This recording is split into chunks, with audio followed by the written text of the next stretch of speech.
Good afternoon, everybody. Today's November 7th, 2022. Doing it on a Monday. We'll go back to every other Friday after this. But I'm Scott McGann from the Falmouth Health Department doing your weekly, every other week update for COVID-19. So as far as our case counts, again, based on PCR, home kits are not contact traced or known.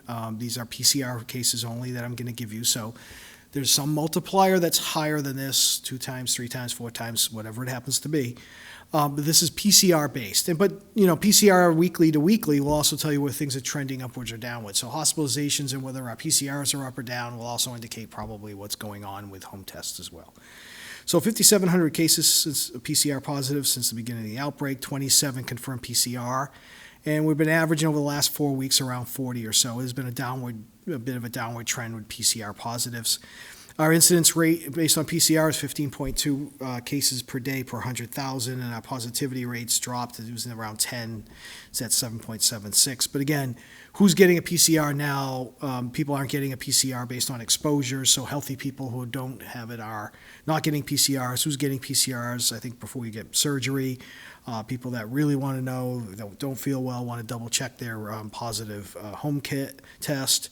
Hospitals in different healthcare settings as well, still using PCR. But so that positivity, again, going the whole world of COVID since home tests, and this is actually a lower number of what we've been getting since PCRs are not the main way of which we get our information. So as far as one of the things you can look at is hospitalizations. So hospitalizations is a really good way to look at because the number of people in the hospital are going to indicate the burden of the disease, regardless of how many, more cases you have, the more likelihood of hospitalizations. So the burden on the community, we're looking at hospitalizations. These numbers are down from the last time I did this presentation towards the end of October, mid-October. We were at 4.2 last time, down to 3.5. That's the percentage of inpatient beds used by patients with COVID-19 is 3.5%, down from 4.2. What puts us in the medium is between 10 and 14, so we're below that. COVID admissions per 100,000, 10 to 19 puts us in medium. So we were at, I think, 13. Last time I did this, we're at 11, so there's a downward trend. And the PCR case rate per 100,000 is 101.88 for the county. It was like 135 and change. So those are all trended downwards. And some other data I have to show you that there is a downward trend on things that we do know about. So we do know about hospitalizations. So that would be PCR positives. But if you're below fewer than 200, you can be in the low, medium, or high. And we're right now still in the sort of the medium low, the low part of medium, and with a downward trend. So that's good. If you look at hospitalizations over time since the beginning of the pandemic, you can see that we were creeping upwards a little bit in the beginning of the fall, and we had in the last couple of weeks, you can see a little bit of a downward trend on hospitalizations, as it would be shown in this as well. So. We had a little bit of an up, and then we've come back down. So with none of these big peaks, like this giant peak that you see in January 2022, that's Omicron. And the one before that is Delta. So our incidence rates, again, PCR-wise, looking at our peers, we're sort of middle of the road, maybe slightly high middle of the road on incidence rates, and our positivities on the middle to the lower end of the middle compared to our peers. As far as this is, again, all based on PCR.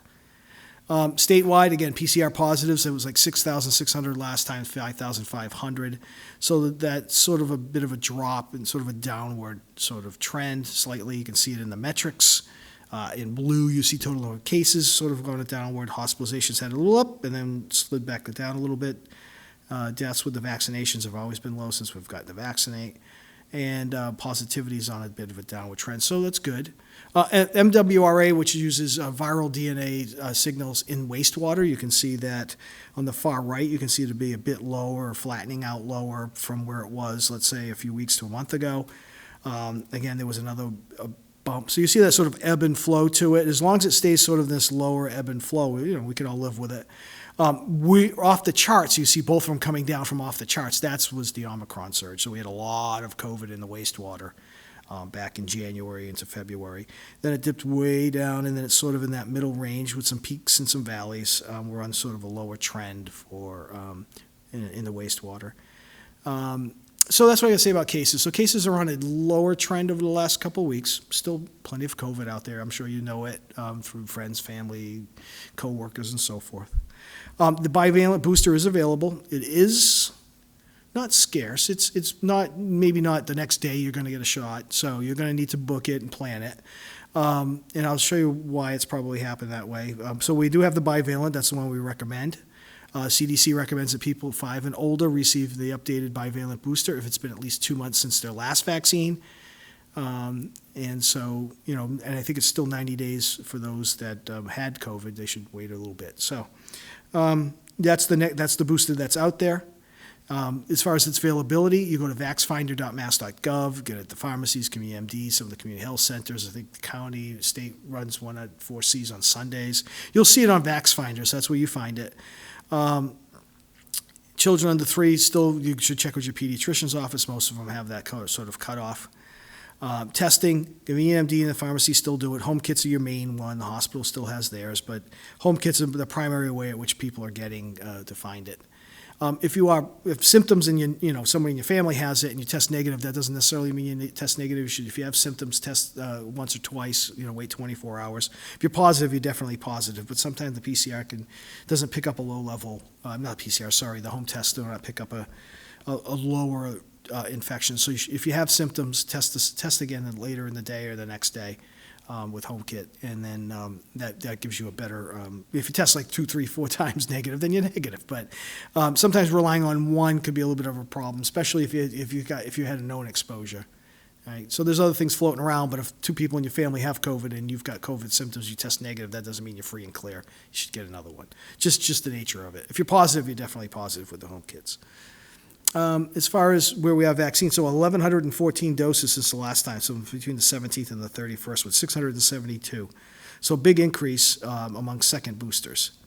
Good increase among boosters and first and second doses as well, but you see quite a big uptick with second boosters, especially among the over 30 crowd. Had a lot of them go in and get their second booster. That's where the most of the increase was. So that's the reason why it's probably getting a little hard to find a dose. There's only so much bivalent. Once something new, everybody wants it. Everybody wants it throughout the country and elsewhere in other countries. So, you just go on VaxFinder. If it happens to be the CVS down the road and it's next Thursday at 2, then that's what it is. So. There is not a shortage, but it's not quite free. Every time you drive down, everybody's running around with places to get it. So you just got to schedule it and just do that. And especially getting into the holidays season, people are going to want it. And so that's where we are with that. So you can get it scheduled. Go on VaxFinder and get it scheduled. As far as what's out there for variants, you see it's sort of a potpourri of variants there. You got 1, 2, 3, 4, 5, 6, 7, 8 variants that show up. BA5's tapering off and being taken up by the one that looks like it's growing the most is the PQ one. Again, the bivalent works well with all of these, so these are all sort of Omicron-based ones, and so you see that sort of wave of new ones sort of overtaking the BA5, and that's just the way the nature of it. There's a lot more in the pipeline right now, but if they're all like close cousins to each other, then it doesn't. I don't think it matters all that much. Again, if one of these come out that it's back like it was Delta and everybody's got lower respiratory pneumonia and all that stuff, then we have to rethink things. But as they stand now, they're all in an Omicron world.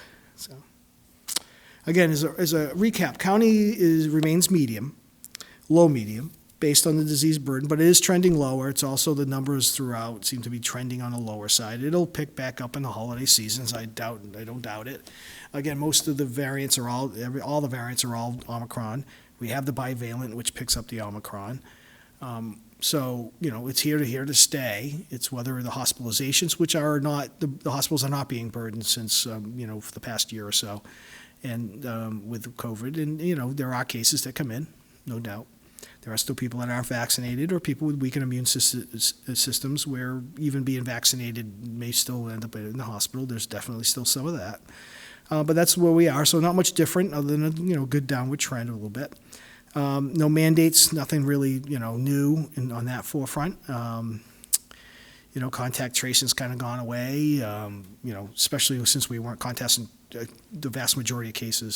tracing the vast majority of cases that we had because we wouldn't have known them because they were home kits. So, that's sort of slowing down. It's sort of, it's part of our lives now, colds, flus, and COVID.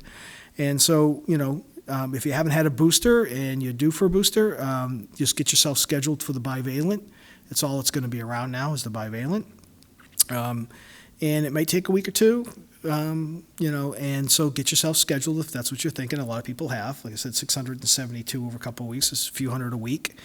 And so if that's what you need, if it's your time for a vaccine, that's what you want, and get yourself scheduled. So that's what I have for an update, and a couple Fridays from now we'll do this again. Thanks.